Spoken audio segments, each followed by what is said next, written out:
evening, everyone. This is Tala with Drive-thru Therapy. Thank you so much for joining me tonight on another episode.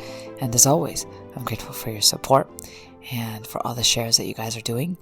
Thank you guys so much if you are writing reviews for the Apple podcast, app. Thank you so much, you guys, for the people that have been writing it. I appreciate that. It's awesome. It's really awesome. Also, I want to make sure that you guys know my email. If you need to send me an email regarding a question that you may have or a topic that you might want me to cover on this podcast, if you want to email me, you can email me at talaibra8888@gmail.com, and it will be awesome for me to look at and see what you guys are thinking and where you guys want to go with this. So, okay, today's topic is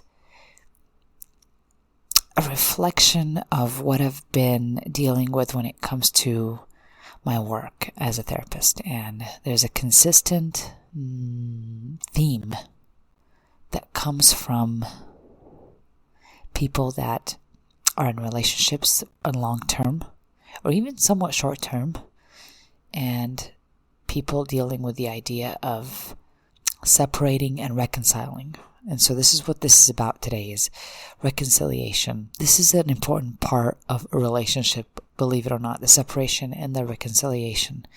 A lot of stuff go down in that situation, and we need to kind of be prepared to figure out what to do when we are learning to trust someone who has somewhat betrayed us in that relationship, whether it's through cheating or doing us wrong in some sense. All this is, again, not as strange for us.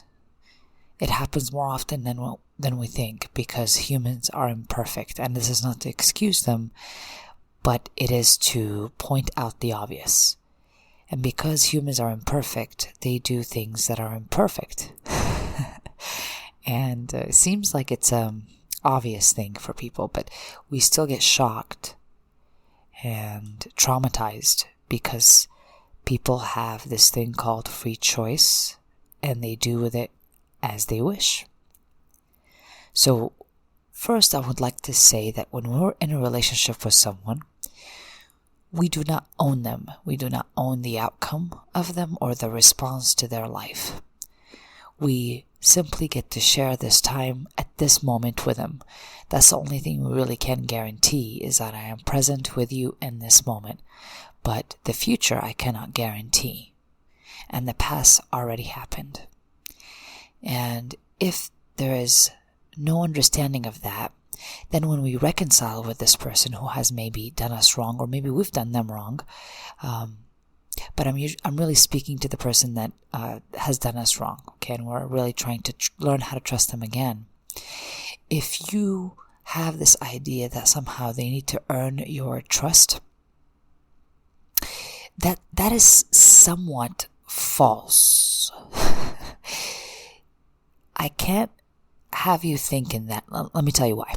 Because if you do, you're not going to enjoy this relationship. You're going to be like a warden in a prison, and inmate 67664 will be having to go to chow hall when you tell him to go, and having to go to sleep when you tell him to go to sleep, or go out with him when you want them to go out. I mean, we don't want to control another human being, but unfortunately, if we have this mentality that they need to earn our trust, it'll never be enough. We'll make them jump through fiery hoops and make them bounce plates on their nose and their fingertips, and like it's a big old circus. All, unfortunately, will not do much for us, because we are still wanting to know the outcome before it actually occurs. So going back to understanding what relationships are all about, it is enjoying the present moment. I think we put too much pressure on the future that we forget to enjoy this present moment. So keep in mind that if you are learning to trust someone, as you reconcile with them, the best thing to do, the easiest thing to do, is to do it. You take the risk. You either can take the risk with someone you know, or you can take it with someone new. But either way, you're still taking a risk. That's what relationships are about. We take the risk. What happens with someone we already know is that we already know their patterns and we already have an idea. But also, because of the familiarity that we have with them, it is harder to let them go. People often think that when relationships reconcile after an event of betrayal, for example, that it is seen as a bad idea. I don't necessarily think it's a bad idea. Again, as long as you understand that you are taking a risk by trusting someone. They cannot be performing for you until you feel like you can trust them 10 years later. That is not what it's about. You won't enjoy your time and you will be restricted with them, and emotionally you'll have walls put up in this relationship that will end up sabotaging this relationship as a whole. So we don't want to get there. We don't want to go through that. And since we are taking that risk to trust this person that we are letting back into our life, we have to allow them this opportunity to do so. And I promise you, you won't have to work too hard. They will show you whether they are to be trusted or not. Unfortunately, we can go to the other extreme where, again, I'm learning to control this person. Where you are, where have you been? Why are you 5 minutes late to dinner? You left work a certain time. Why did it take you this long to get over here? Let me check all your emails, your texts, or whatever. All of this is just terrible for you. The truth is, if this person's going to cheat on you, you will find out. I always think that you'll find out. And if they do, they are not the smart ones. They are the foolish ones. Just remember that. Because we blame ourselves for being so dumb for taking them back. And I'm quoting in air that we're so dumb, or we have been duped. It's not true. It's not true, because the people that are really dumb or are duping themselves are the people that are betraying the person that cares about them. Not the other way around. Okay? So always remember and love yourself in this description of what occurs. If you have been betrayed, they're the ones that were foolish to do so, because you love them fair and square. So don't dishonor your love by saying you were dumb for loving someone. Absolutely not. You are actually very brave and courageous for doing so, for loving someone and taking that risk. That one there are no regrets about. It is when I hold myself back from loving someone that I really might regret it. When I don't enjoy the moments with them is when I really regret it. When I wish that they would do more when they are in this moment with me and I'm just making them want to do more, or I wish they were somebody else or something else. I'm just dissatisfied in this relationship. Those moments I do regret. I want to enjoy the moment. I want to enjoy the person that is with me. Because again, that is all that I can guarantee is this moment right now. I cannot guarantee the future. So, nobody's dumb. Nobody's getting duped. None of that is happening. People make choices in a relationship. And the less judgment we have about that, the easier we'll look at it and look at the facts without hurting ourselves. A person cheats, for example. They're the ones who decided to do so. It is not because you are less valuable or you are not worthy. That's why they decided to cheat on you. That is not the case. They just decided to cheat. So the facts help you out quite a bit. You just sit with yourself and you honor the relationship and the love that you gave. And when you talk about this love that you had with this person, please do not dishonor your version of the story. Make sure that you honor it and you say, I love that person in the best way I could. And whatever they decided to do is on their own. That's a hard pill to swallow, I think, for all of us. To not feel like we've been duped after somebody betrays us and then we reconcile with them and we take that risk again. But it is what we do. We cannot guarantee an outcome or how a person is going to decide. All we do, again, is to enjoy this moment. Alright, so in understanding reconciliation, first, I want you to remember that we're not owning this person and they don't own us. that is another point that I want you to acknowledge. And you're like, well, that makes sense. They don't own us. Of course they don't. Yeah, what I mean by that is that we can leave at any time. If we don't like the conditions in this environment, we are there voluntarily. And if you don't want to be there, you can actually volunteer to leave. It is not that complicated, but sometimes we will complicate it by making excuses to stay, or pretending that we are trapped, or pretending that, that we have to stay in this relationship for some reason, all of which is not true. If you remember that you are free, then just like this person decided to do whatever they did, you can decide to do whatever you want to do after they do whatever they did. I hope that makes sense. So nobody here is stupid or dumb. Everybody here in this relationship makes decisions. Nobody's less worthy or inferior, or superior for that matter. Everybody is equal. And if you remember those facts, you will never lose your way.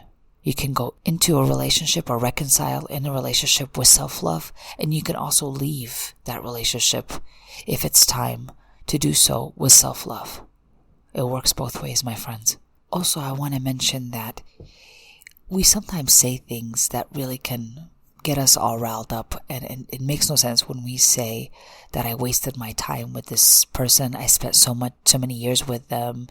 They have taken something away from you, like your youth, or I don't know, your time. I don't know what it is. It's never a waste of time. When you are living this relationship, you're actually living in it. It is not a waste of time. You're enjoying it, as well as you may not enjoy it at times, or whatever the case is. I mean, we'll experience experiences in the relationship, all of which are not a waste. So please, once again, honor your time in that relationship by talking about it with dignity and self-love and self-respect. Nothing is a waste of time when you lived it. You're worthy of it, and you're worthy of living it, as well as worthy of leaving it, if that's what needs to happen. I hope this makes sense to you guys, and that you understand that this journey is all about choices. And if you remember that, it'll keep you in a safe place emotionally and mentally speaking. And physically too, if you think about it. Also, a good important mention here would be when we tell people about our decisions when it comes to a relationship. It is not of their concern. But unfortunately, when we break up with someone, we may talk to other people about our relationship and what happened in the betrayal or whatever the case was. But just remember this, when you do take this person back, you have to sit with whatever it is that you said about that person, and people already know because of what you told them. So please do not act surprised or resist that people are going to say those things. Of course, it is best to not talk about your breakup with anybody else who's not involved in the relationship. But unfortunately, we do that. And we have this need to create alliances because we want to feel, more empowered or more victimized. I don't know what it is, but we do want to tell other people about how we've been done wrong and whatever. But unfortunately, more times than not, we do take this person back. And because we take this person back, we look really bad for taking them back. And they look pretty bad because of what we said about them. So it's all not good, not useful. Just remember that.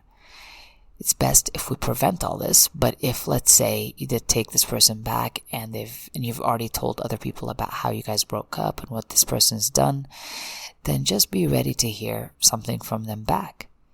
Unfortunately, you invited them into this intimate circle, and if they have something to say about it, it is of course not their place, but because I did open that door, I'm going to be courteous enough to just listen and appreciate that they are given advice.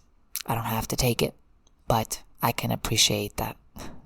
Or whatever the case is. Maybe they won't give advice. Maybe they're like, hey, good for you. Take that person back. If you guys love each other, it's good enough to try, or whatever. It may not always be about the don't take your ex back discussion, it may sound different. I don't know. People surprise me. But either way, be prepared for that. Be prepared for family members that love you and care about you and want to say something, and they're allowed to say it, especially because they invited it. But even if they want to say something and you've never said anything to them, they have the right to say whatever they want to themselves. It doesn't mean that they have the right to say it to me, but I can't stop them. So I don't resist what people say. I just listen, and whatever they say is about them, and it is not about me and my decisions. And I don't get that mixed up. So people are allowed to say whatever the heck they want, and I'm allowed not to make it my business. And it takes practice not to be offended by that. So I suggest we start practicing, friends. Especially when we're in the reconciliation business. And this happens, I'm telling you, relationships, especially long-term relationships or marriages, reconciliation is part of their history. It's separation and reconciliation, in and out situations. That is usually part of that. So it is not as unusual as we make it sound, like it's the ultimate betrayal and this person cheated on us. Yeah, I hear you. But more often than not, we take the person back. And we seek to understand and create important boundaries, because we are just as free as they are to make whatever decision we want to make. So just remember that. Nobody's holding you hostage in that relationship. And when you remember that, it is easy for you to maneuver in it confidently and with much grace and self-love. So finally, just remember that you do not give away your power in any relationship. That is yours. And what I mean by that is your decision to stay in or leave, and to accept whatever it is that you're going to accept, or not accept it and leave. Or place boundaries. But do not give away your power. You've always had it. You are not a victim in any relationship. You are an equal. Remember that.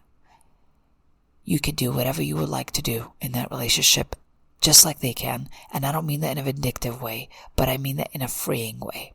We don't own people, and they don't own us. And that's good news for us today. I'm sending you so much love and light and the self-love to stay in a relationship or leave it. This has been an episode of Drive-thru.